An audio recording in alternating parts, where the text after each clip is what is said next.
আগ্রহী আলেমদের পক্ষ থেকে বলা হয়েছে যে তবলিগের কাজ, যে বিতর্কটা ভারতে তৈরি হয়েছে সেই বিতর্কটা যেন বাংলাদেশে টেনে আনা না হয়, বাংলাদেশের সকলে মিলে যেন সম্মিলিতভাবে তবলিগের কার্যক্রমটা পরিচালনা করা হয়। আমরা অব্যাহতভাবে আমাদের সেই আহ্বান জানিয়ে যাচ্ছি। এখনো যারা ওখানে বিচ্ছিন্নভাবে কাজ করছে তাদের প্রতি আমাদের উদাত্ত আহ্বান যে এখানে তবলিগের শিশু মুরব্বীরা, আলেম ওলামা যারা তবলিগের আগামী নেতৃত্ব দিয়ে থাকেন, যারা আলেম না তারা আলেমদের থেকে নেতৃত্ব থেকে বিচ্ছিন্ন হয়ে তারা ভারতের একজন লোকের বিতর্কিত সিদ্ধান্তের অনুসরণ করছেন বলেই এই বিভক্তিটা তৈরি হয়েছে। কাজেই ভারতের বিষয়টা ভারতে রেখে বাংলাদেশের সকলে যদি মিলেমিশে কাজ করে সমস্যার সমাধান হয়েছে। আচ্ছা, আমি একটু জানতে চাই, সেটা হচ্ছে আমার নাম আদিলুর রহমান, আমি ইন্ডিপেন্ডেন্ট টেলিভিশনের। জি আচ্ছা, আমার এখানে দুইটা প্রশ্ন।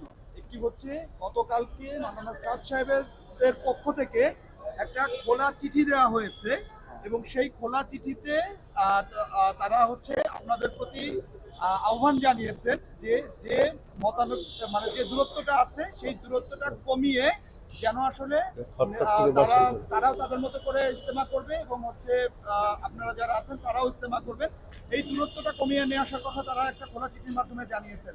এইটার ব্যাপারে আসলে আপনারা কি বলবেন এবং কোনো উদ্যোগ নিচ্ছেন কিনা, এইটি একটি বিষয়। আরেকটা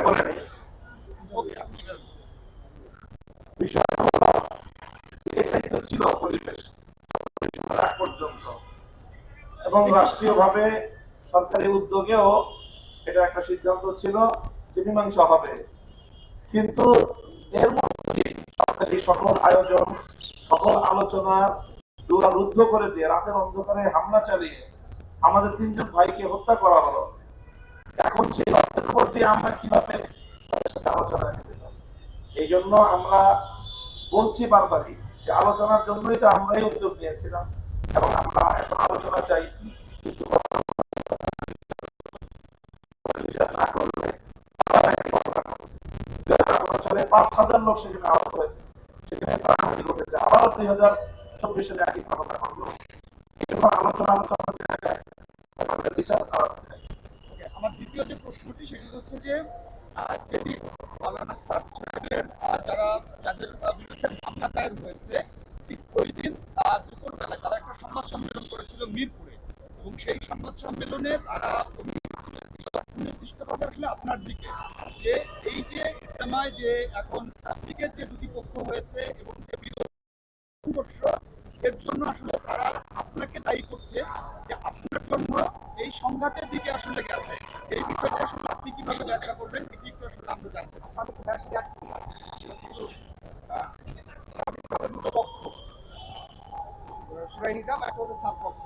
সেক্ষেত্রে তাদের হেফাজত ইসলাম কিভাবে আসবে? এখানে প্রথম কথা হলো যে তারা তাদের পক্ষের কথা বলবে, এই পক্ষের প্রতিনিধিত্ব কারা করবে সেটা তারা বলে দিবে না। এই পক্ষটা সুশৃঙ্খল,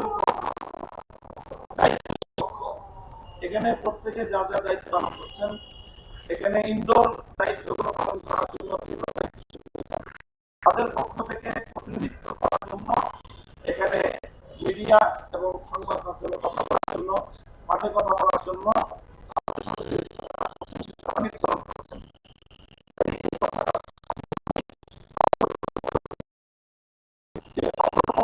আলোচনার জন্য এই পক্ষের প্রতিনিধি ঠিক করে দিবে। এখানে তবলিগ জামাত আলেম ওলামা মুসলমানদের কাজ, যদি ধর্মীয় কাজ হয়ে থাকে ধর্মবেত্তাদেরকে আপনি মাইনাস করে বাদ দিয়ে তারপরে আপনি ধর্মীয় কাজ করতে চান, এটাই তো একটা বিভ্রান্তি। এই বিভ্রান্তি তো আমরা সমাধান এবং এই বিভ্রান্তি তো আমরা সংশোধন করতে চাই। আপনাকে কথাটা বলছে আমার কি কারণে আমি কি করেছি এখানে আলেম ওলামা হিসাবে তারা পরিচয় আসছেন,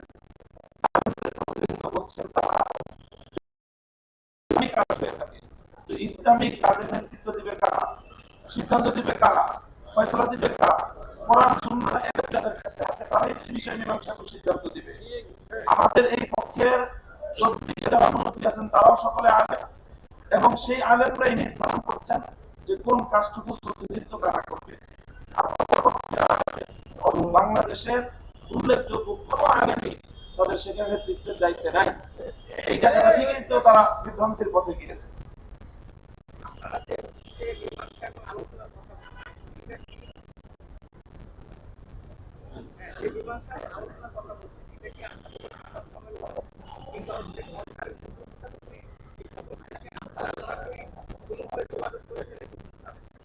না, আমরা সরাসরি তাদের সাথে কথাবার্তা বলেছি এবং তাদের সাথে আলোচনা করা হয়েছে। প্রশাসন এবং সরকার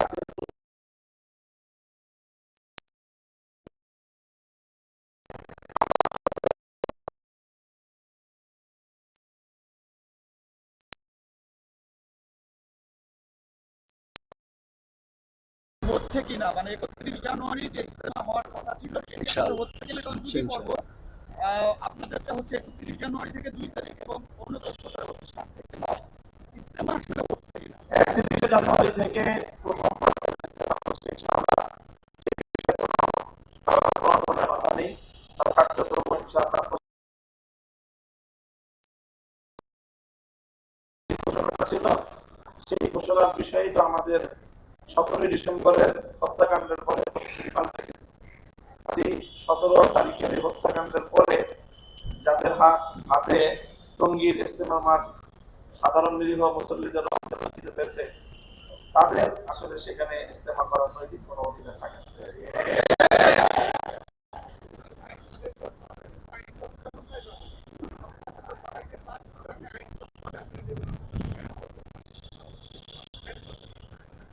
না, যদি আপনি হত্যাকাণ্ডের বিরুদ্ধে আইনানুগ ব্যবস্থা নেওয়া হয়, হত্যাকারী আবার কেউ ইজতেমা করবে, সেটা প্রশাসনের কাছে ধন্যবাদ। আমাদের আমির হেফাজতের সর্বোচ্চ শ্রদ্ধেয়